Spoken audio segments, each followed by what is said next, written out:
더불어민주당 내 이재명 우상화가 새삼스러운 현상은 아니지만 최근 더욱 심해지고 있는 분위기입니다. 심지어 공식 석상에서 이재명을 아버지라고 부르는 사태까지 벌어졌는데요. 제2의 진중권 교수가 아바이 수령 이재명 추석 만세라면서 일갈했고 당 지도부대에서도 비판이 제기됐습니다. 사법 리스크 와중에 당대표 연임 및 차기 대선 출마를 위한 준비가 착착착 진행이 되고 아부와 우상화만 넘쳐나는 이 기이한 현상은 어디서부터 비롯된 것인지 잠시 후 논해보는 시간을 갖도록 하겠습니다.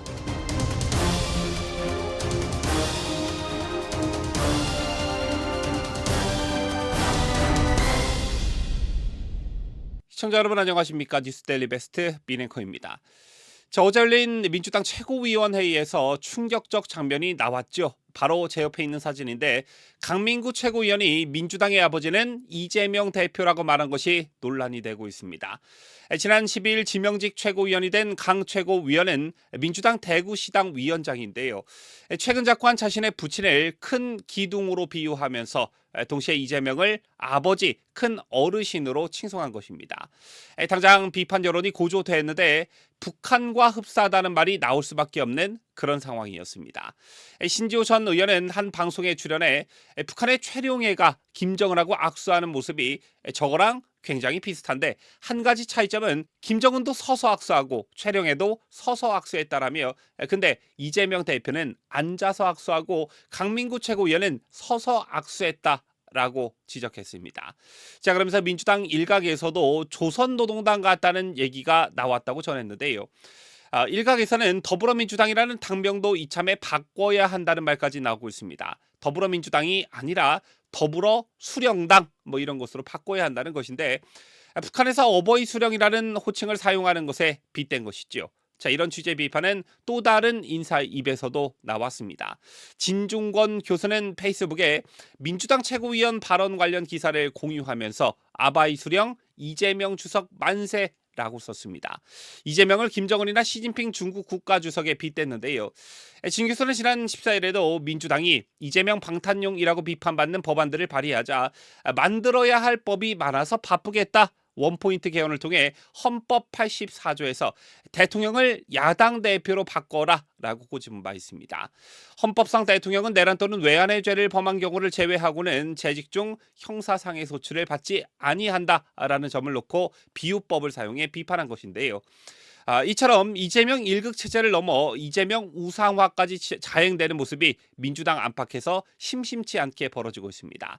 제 이름은 민주당이지만 민주주의 체제를 구성하는 정당이라고는 도무지 볼 수 없는 일극 체제가 확고하게 뿌리를 내리고 있는 것이다. 이렇게 말씀드릴 수가 있겠습니다.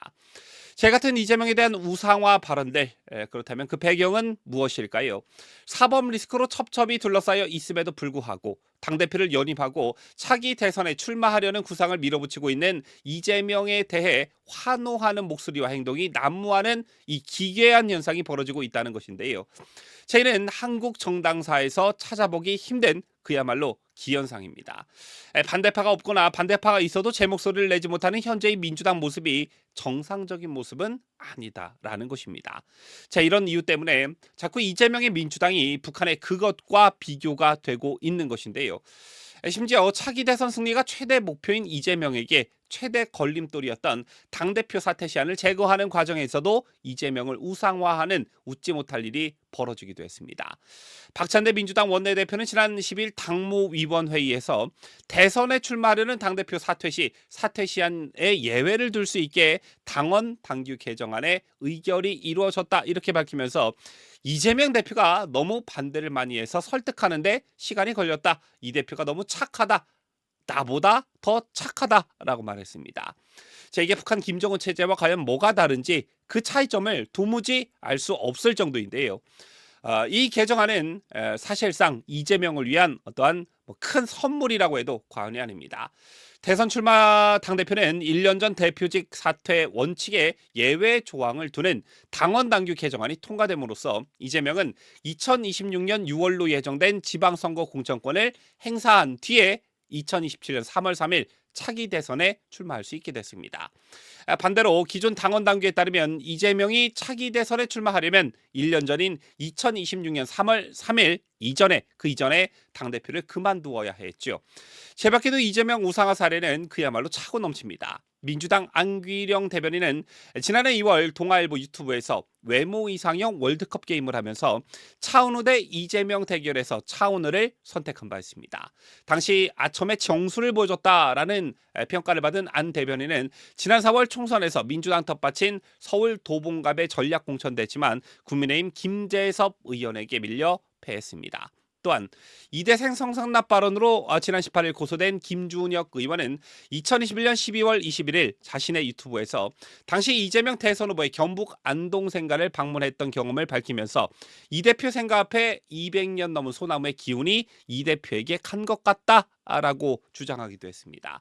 이재명을 향해 일종의 소나무 기운 신화를 주장한 셈이죠. 이 밖에도 정청래 의원은 지난 2021년 11월 이재명의 일대기를 다룬 인간 이재명을 울면서 읽었다 이렇게 밝혔는데요. 정 의원은 한 장 한 장 책장을 넘기면서 인간 이재명과 심리적 일체감을 느끼며 많이 흐느끼며 읽었다라고 했습니다.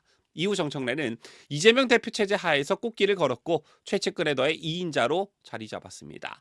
그렇다면 한 가지 공통점들이 존재하는데 정청래, 김준혁, 안귀령처럼 일반 국민들이 거북하게 느낄 정도로 이재명에게 아부하거나 우상화하는 발언을 한 사람들은 이재명 체제 수혜자로 약진했다는 점입니다. 이재명의 코를 파줬던 박찬대도 마찬가지라 할 수 있는데 이는 비판 없는 민주당을 고착화시키는 어떠한 악순환의 고리가 되고 있습니다. 바로 이 점이 이재명 우상화의 폐해를 아주 잘 나타내주고 있다 이렇게 볼 수가 있겠는데요. 이재명 우상화의 뿌리는 지난해 10월 민주당을 소용돌이 속에 집어넣은 만들었던 수박 아웃 논란에 있었습니다. 아시다시피 이재명 체제에 조금이라도 이견을 보이면 수박으로 규정이 됐었지요. 서영교 의원, 정성호 의원 등 대표적 친명계 인사들조차도 당도 1의 수박으로 분류됐고 손톱만큼의 다른 목소리도 용납하지 않았습니다. 이 점이 바로 북한과 흡사하다는 것인데 이재명의 주장과 지시에 대한 이견과 비판을 단 한치도 허용할 수 없다는 민주당 내 일극체제 시스템이 바로 이 수박아웃 논란을 통해 완성된 것이다. 이렇게 볼 수가 있는 것입니다. 자, 그렇다면 이런 민주당의 현재 모습이 과연 민주당에게 도움이 될까요? 아니면 독이 될까요?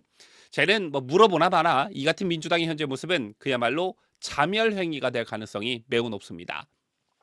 지금 현재도 이런 분위기가 감지되는데 한국갤럽이 실시한 6월 둘째 주 여론조사를 보면 총선에 패한 국민의힘은 30%를 기록한 반면 총선에서 앞서간 더불어민주당은 27%를 기록했습니다. 그리고 주목할 만한 것이 조국혁신당의 지지율이 꺾이지 않고 있다는 것인데요. 이처럼 좌파층이 이재명의 민주당의 대신에 조국혁신당을 지지하는 현상이 지속되고 있다는 사실은 이재명 우상화와 무관치 않다는 그런 해석이 나올 수밖에 없는 이유로 꼽히고 있다는 건데 다원적 민주주의에 대한 가치 지향이 높은 대한민국 사회에서 특정 정치인에 대한 우상화가 일반화된 정당의 존립 기반은 정말 좁아지기 마련이기 때문입니다.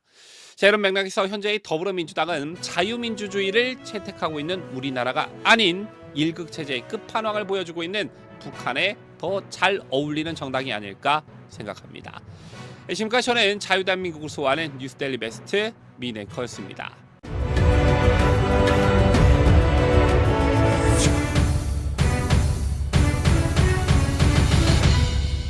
함께해요. 뉴스데일리 베스트.